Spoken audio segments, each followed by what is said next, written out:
This is Absent Reason, an Amber Young mystery, Book 5, written by Blake Pierce, read by Caroline. Chapter 1. Kelly shivered, and not just because of the cold night air. She made her way over the North Bridge, her feet echoing in the silence of the dark. It was getting close to midnight, and she was running out of time. A car drove past, full of frat boys. A couple of them called out to her while music blasted from it. Kelly almost flagged it down, almost called out for help, but she didn't dare.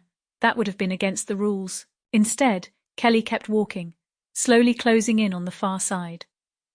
The moon was up high above her, while the lights of the city of Verdis shone all around her.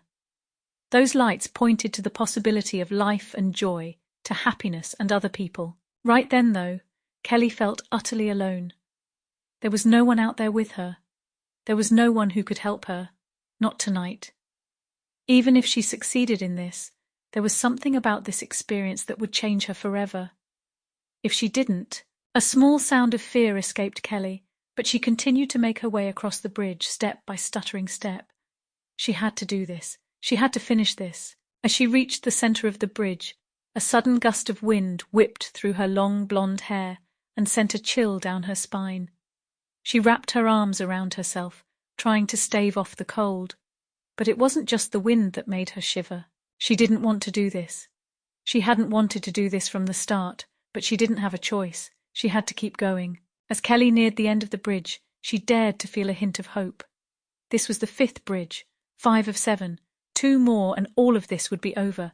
2 more and she would be safe and free. Kelly walked forward a little more confidently now, her dark coat whipping open in the wind to reveal the jeans and sweatshirt beneath. She reached for her phone and stopped herself. No police, he'd said.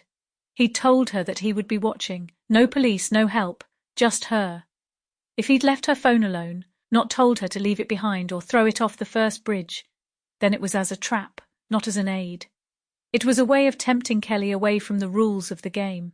She took out the paper map instead as she approached the end of the bridge, trying to shield it with her body from the slight drizzle that was falling, lending a misty, unfocused sheen to the lights on the bridge.